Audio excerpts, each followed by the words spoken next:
Assalamualaikum warahmatullahi wabarakatuh. Bismillah, walhamdulillah, wassalatu wassalamu ala rasulillah Muhammad bin Abdillah wa ala alihi wa sahbihi wa mawala. Para peserta program terjemahan, para pecinta ilmu yang dirahmati oleh Allah Subhanahu wa taala, kita lanjutkan pelajaran kita pada kali ini, yaitu intisari bacaan tasyahud 1 yang wajib dihafalkan oleh para peserta didik kita. Intisari tasyahud 1 ini diambil dari hadis riwayat Muslim nomor 403, kitab As-Shalah, bab At-Tasyahud fi Shalah, yang redaksinya adalah sebagai berikut.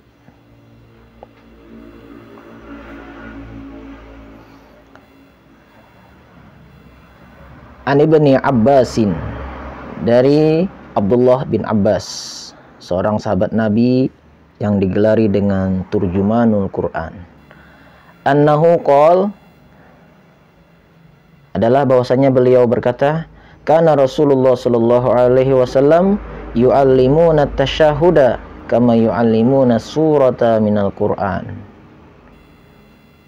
Adalah Rasulullah sallallahu alaihi wasallam mengajarkan kepada kami bacaan tasyahud seperti beliau mengajarkan bacaan surah dalam Al-Quran. Fakana yaqulu, dan adalah Rasulullah SAW mengatakan, at-tahiyyatul mubarakatus salawatut tayyibatu lillah. Assalamu alayka ayyuhan nabiy wa rahmatullahi wa barakatuh. Assalamu alayna wa ala ibadillahis salihin. Ashhadu an la ilaha illallah wa ashhadu anna Muhammadar Rasulullah. Wa fi riwayatin Ibni Rumhin kama yu'allimuna al-Quran, dan dari riwayat Ibnu Rumhin dikatakan sebagaimana beliau mengajarkan kami Al-Quran. Qala Rasulullah sallallahu alaihi wasallam. Dari hadis riwayat Imam Muslim tersebut, maka diambillah intisari daripada tasyahud 1 ini, yaitu 3 intisari yang berisikan. Yang pertama adalah dasar, kemudian yang kedua adalah keutamaan, dan yang ketiga adalah tata cara. Sebagai berikut. Dasar membaca tasyahud 1, tanda komanya di situ ya, adalah kebiasaan Rasulullah sallallahu alaihi wasallam. Tanda jeda, kemudian sambungannya itu ada tambahannya, kata kalimatnya adalah yang mengajarkan bacaan tasyahud kepada para sahabat seperti mengajarkan surat dalam Al-Quran, sebagaimana diriwayatkan Imam Muslim, seperti itu. Kemudian yang kedua, keutamaan membaca tasyahud 1 adalah mendapatkan kemantapan hati dalam berikhlas kepada Allah, mendapatkan keselamatan serta keteguhan dalam beragama Islam. Nah, demikian. Adapun yang ketiga, tata cara duduk tasyahud awal adalah duduk iftirash, dan tata cara duduk tasyahud akhir adalah melintangkan kaki kiri dan menegakkan kaki kanan, lalu duduk di atas lantai, yaitu duduk tawarruk. Disunnahkan mengangkat jari telunjuk dengan sedikit melengkung dan memandang ke arahnya. Bisa dilakukan di awal tahiyat, saat memulai bacaan syahadat, atau saat membaca lafal Allah Subhanahu wa ta'ala. Demikian 3 intisari yang wajib dihafalkan untuk bahan munaqasyah.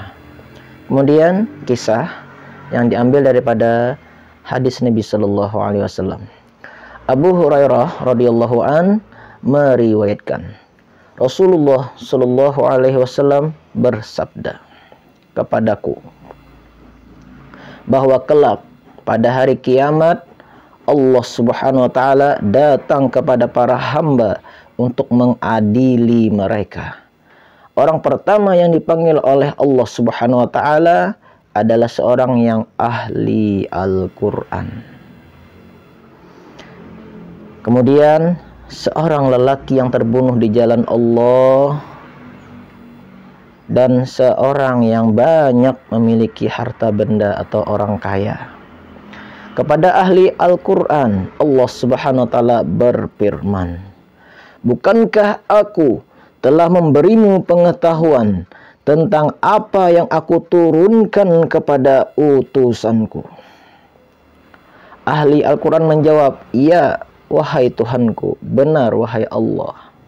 Allah Subhanahu wa ta'ala berfirman, "Lalu apa yang kamu amalkan terhadap apa yang kamu ketahui itu?" Kemudian ahli Al-Quran menjawab, "Dulu saya membacanya siang dan malam." Allah Subhanahu wa taala berfirman, "Kamu berbohong." Malaikat pun menimpali, "Kamu berbohong." Nauzubillah, subhanallah. Semoga tidak terjadi kepada diri kita. Allah Subhanahu wa taala berfirman, "Tetapi kamu bermaksud supaya dikatakan sebagai seorang ahli Al-Quran atau qori, dan memang itu telah dikatakan terjadi."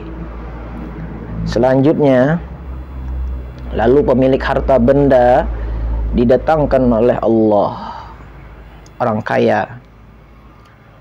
Allah Subhanahu wa taala berfirman, "Bukankah aku telah melapangkan hartamu sehingga aku tidak pernah membiarkan dirimu memerlukan sesuatu kepada sesiapapun?" Pemilik harta menjawab, "Ya, benar wahai Tuhanku." Allah Subhanahu wa taala berfirman, "Lalu apa yang kamu lakukan kepada pemberianku harta tersebut?" Pemilik harta, orang kaya tersebut menjawab, "Dulu saya menggunakannya untuk menyambung sanak famili, dan juga saya pergunakan untuk bersedekah." Allah Subhanahu wa taala berfirman, "Kamu berbohong." Nauzubillah, subhanallah. Malaikat menimpali, "Kamu memang berbohong." Wal'iyadzubillah. Allah Subhanahu wa taala berfirman, "Tetapi kamu bermaksud agar dikatakan sebagai seorang yang dermawan, dan memang itu telah dikatakan terjadi." Wal'iyadzubillah. Kemudian selanjutnya, lalu orang yang terbunuh di jalan Allah Subhanahu wa taala didatangkan. Allah Subhanahu wa taala berfirman kepadanya, "Karena apakah kamu terbunuh?" Dia menjawab, "Engkau telah memerintahkan berjihad di jalanmu, lalu saya berperang hingga terbunuh." Allah Subhanahu wa taala berfirman, "Kamu berbohong." Wal'iyadzubillah. Malaikat menimpali, "Kamu memang berbohong." Bayangkan, Allah mengatakan berbohong dan malaikat pun juga ikut mengatakan berbohong. Semoga ini tidak terjadi kepada diri kita. Allah Subhanahu wa taala berfirman, "Tetapi kamu bermaksud supaya dikatakan sebagai seorang pemberani, dan itu memang sudah dikatakan terjadi."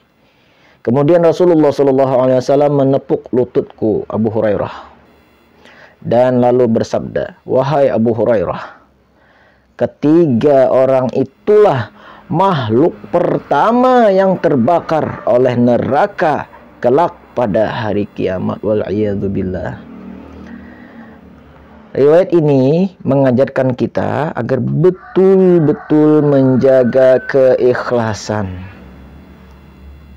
dalam semua aktivitas kegiatan ibadah kita. Jangan sampai disertai dengan riya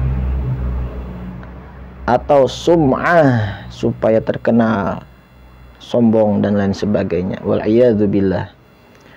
Kisah ini menunjukkan bahwa amalan baik yang tidak diiringi dengan keikhlasan akan menjerumuskan pelakunya ke neraka.